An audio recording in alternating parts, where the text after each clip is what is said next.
This is the Authentic Dating series brought to you by Ahmad and David, where we explore what it takes to have a dating life you're excited about. Hey guys, I'm David. I'm Ahmad. And this is the Authentic Dating series.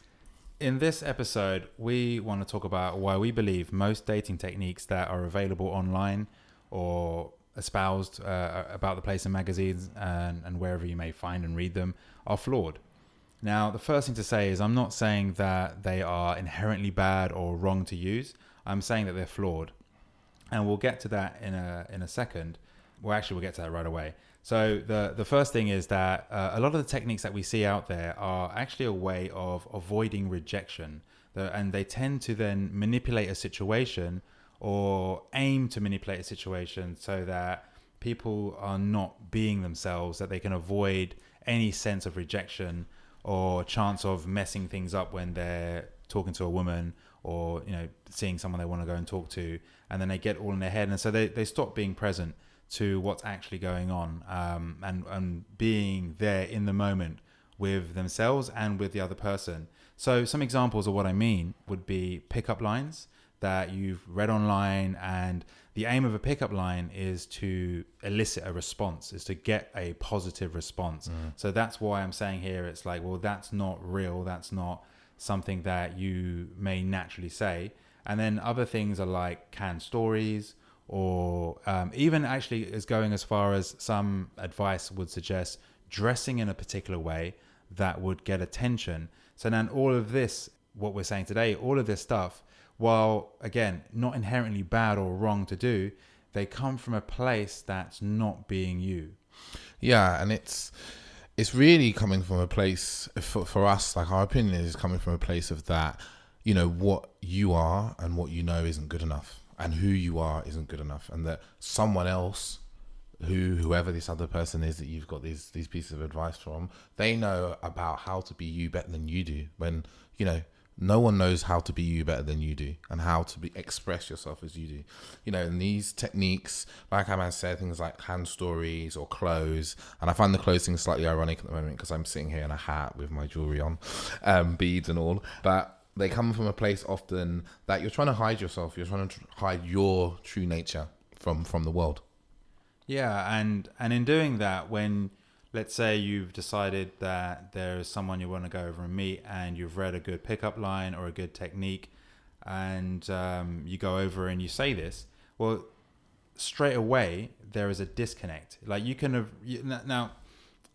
have rehearsed this line and you can know it very well and it can be very convincing, but then it's an act. It's not actually you. It's a persona that you're putting on, and so then you're lacking connection. And this is where a lot of people can have a great interaction when they first meet someone, but later on, after maybe they got the number or they're going on a date, then there's a lack in connection. There's a lack in actual connection with the person. It's like being an actor, right? That's how we're saying this. It's like you take on this persona of this person or this line that you kind of put to someone, but actually you're acting in those moments. You're just acting to be somebody else that isn't you. Yeah, and it can get you results. This is where I'm saying it's not bad and wrong. It's like you can get results using techniques. However, when you're putting on this act in the long term, then what are you going to do? Are you going to keep on reading stuff? Are you going to keep on finding new stories? And see, there's an old adage that people used to love, I think back in the 80s, and it's like a very salesy thing, was like fake it till you make it. Yeah. But then what if fake it just means fake it till you fake it? Like fake it, when does it end? When do you stop faking?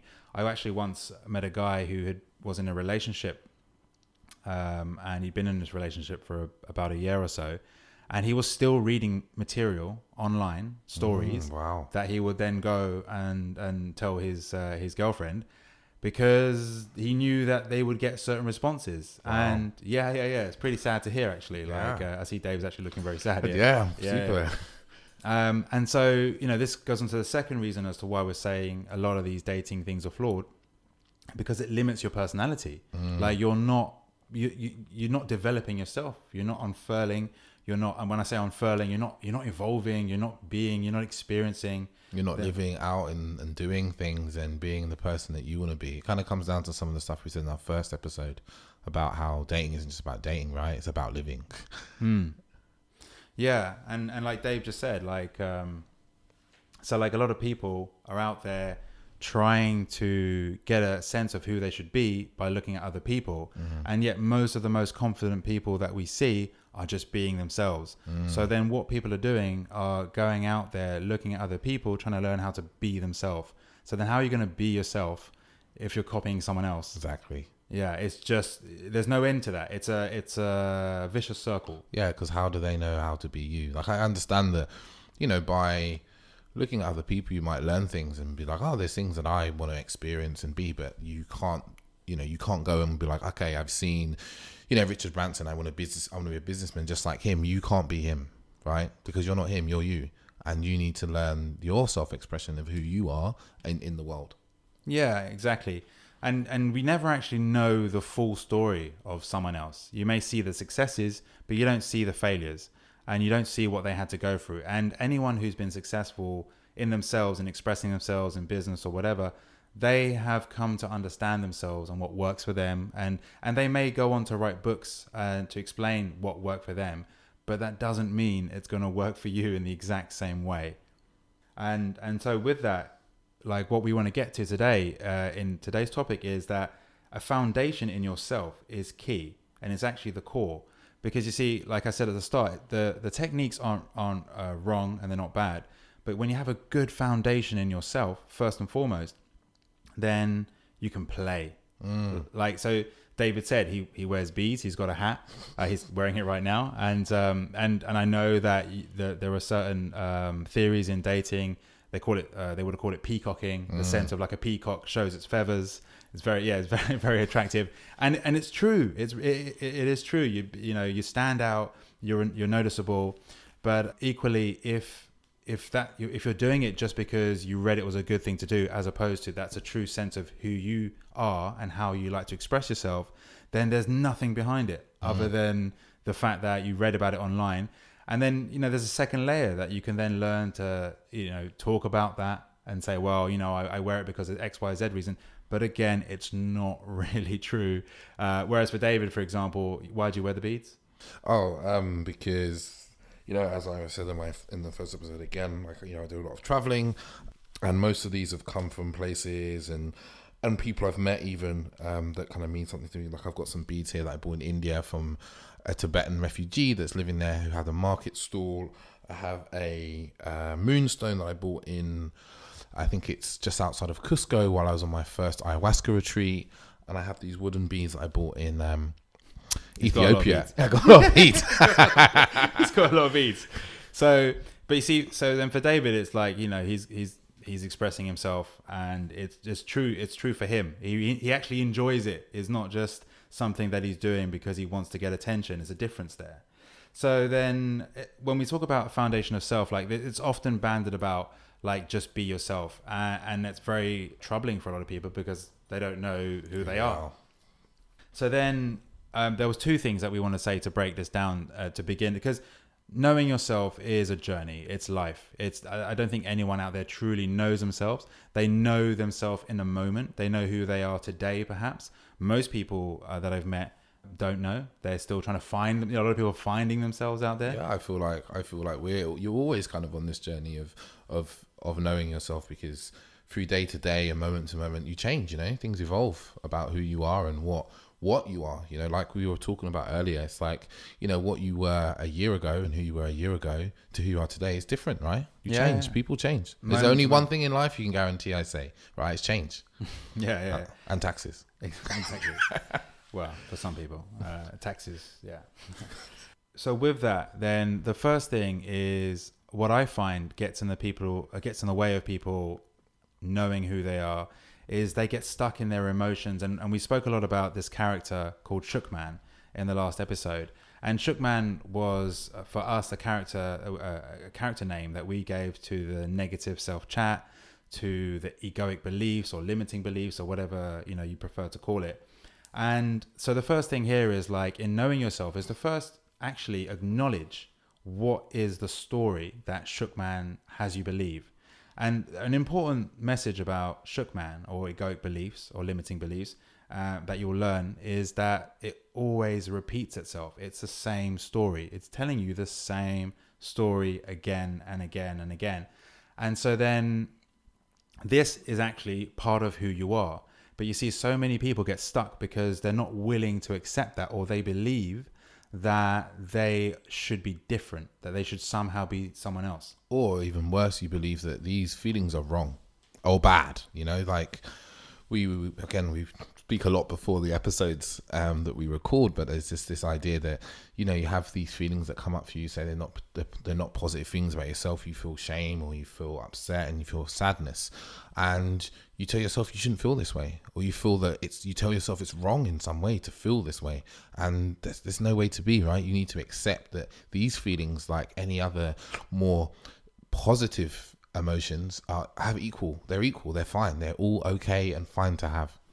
Yeah, and so the first thing is actually in this section, what I'm about to say to you isn't, or the advice or the guidance that I'm about to suggest isn't advice that's necessarily going to get you a date or going to get you sex or anything in particular. I mean, it could do, but the aim of it isn't actually that. The aim is actually to start building a foundation in yourself.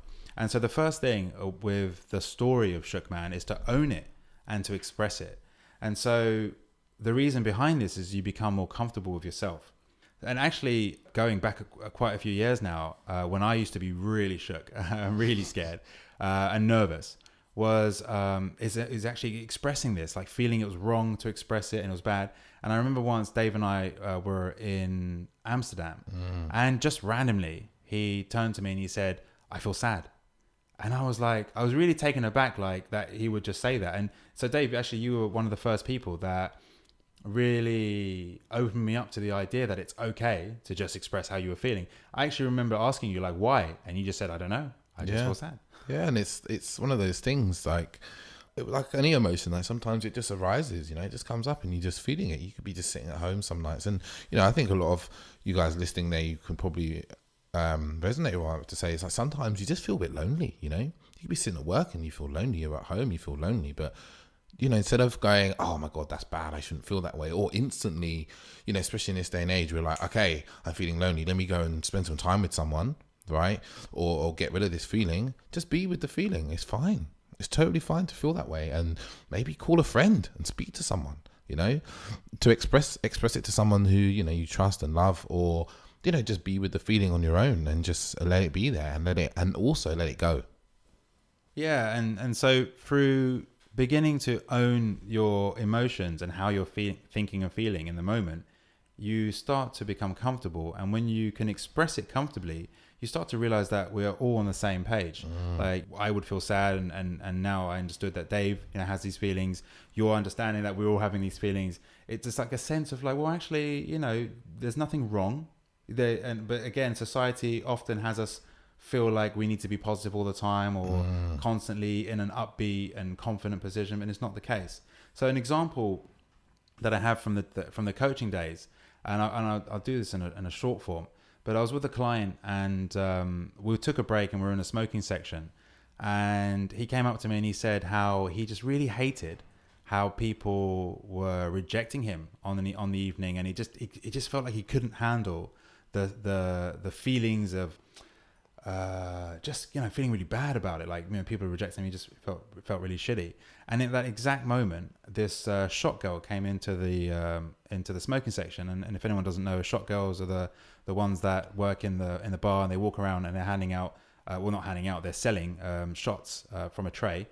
And so I just, in my infinite wisdom, turned to him and I said, go and tell her that. And he went straight over. He didn't even say hello. He went straight over. And he just expressed like how he felt shitty for these feelings he had of being rejected. And she turned to him and said, "Well, how do you think I feel?" And he was literally like, his mind was blown. The matrix had melted. And I had no idea that she was going to say that. You set it up, really, didn't you? I'm joking. Oh, I should do now. Yeah. But he really, in that moment, he learned something. I mean, for many men out there, like, you know, the women that work in the bars, or some are like, you know, they're like, they put them on a pedestal and they see them as like being super confident and this and that. I'm not saying that they're not. This client, he really got that she was no different to him. She was a human being as well. Yeah. And so with that, you know, there is a sense that you begin to feel more comfortable in who you are, and that it's okay. And then you can actually be more present in your interactions. So then the second thing that I wanted to talk about today was about values. And so values are things that you hold to yourself, that you believe in, and that you live by.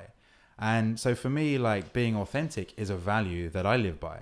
And if ever I'm in an interaction and I'm being real and I'm being who I am, and someone rejects that, or doesn't agree with someone who's being real, like, let's say, you know, I express that I'm feeling sad, or that I'm having a shitty day, and someone's really aghast by this, and they're not interested or whatever, then for me it's not like, do I really want to now revert to using techniques and manipulation in order to win this person over?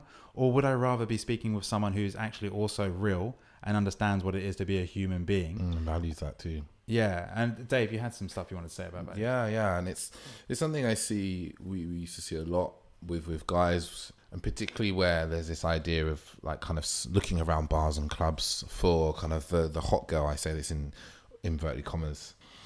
And it's kind of putting a huge amount of value on someone you've never spoken to, you know, or you've never met. Actually, you haven't met them. You might have just seen them, and you think, okay, they're really beautiful, and you instantly have placed this huge value. Especially in the days, like, you know, when we used to coach, guys used to be a number value out of 10, and to go over and they'd be really nervous because they've instantly placed this woman on a pedestal that they haven't even spoken to yet, and they'd be, you know, wanting to try and get a phone number or elicit some sort of positive response. And I say that like elicit positive response because it was very much, often you see guys and they go over with the idea of getting some sort of response, not just going over to actually enjoy some conversation.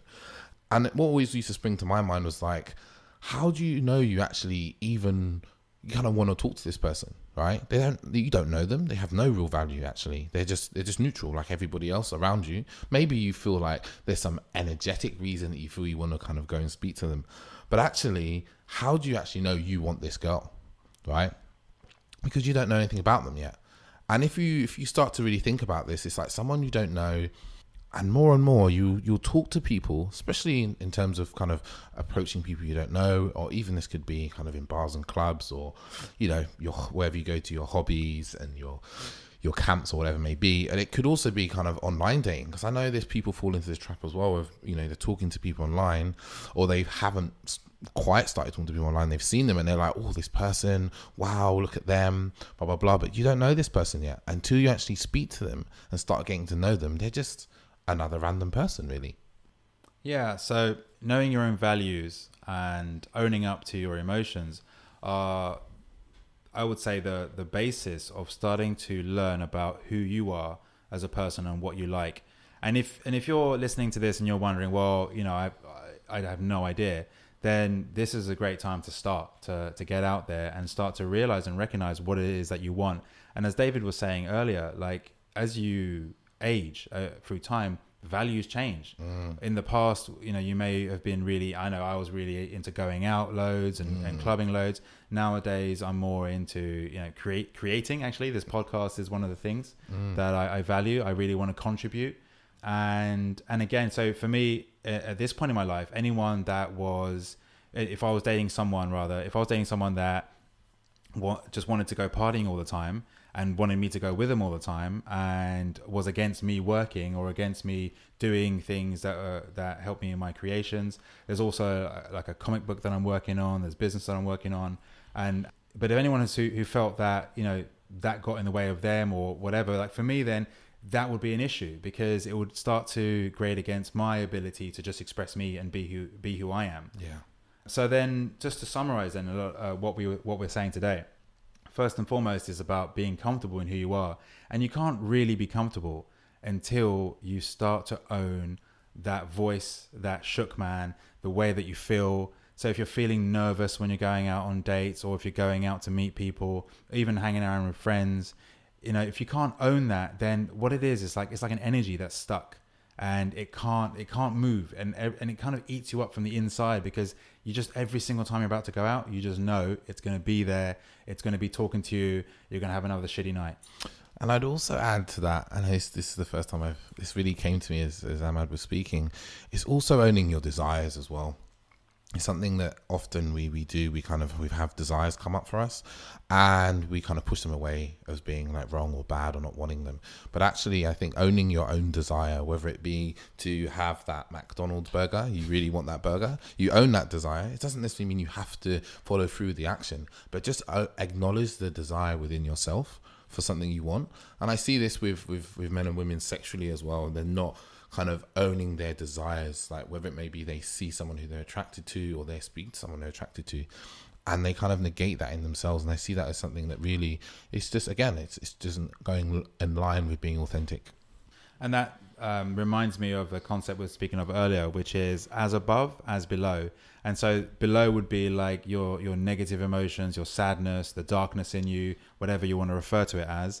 Like if you can't fully express that, if you can't fully be with that and own that comfortably, then you can never really fully experience the higher levels. There'll always be a level of if you can't really be down there and owning that darkness, if you're always shying away from it, then I take a good bet that even on the happiness side and the excitement side, to be free and fun, you're going to feel restricted and contrived in that area. You're going to feel almost guilty, or I'm not saying exactly right how you're going to feel, but there's going to be a sense of like stuckness with that as well, and concerned about how, if you're worried about how people are going to be with you when you're sad, you're going to be worried about how people are going to be with you when you're super happy and excited. Like it's somehow wrong as well.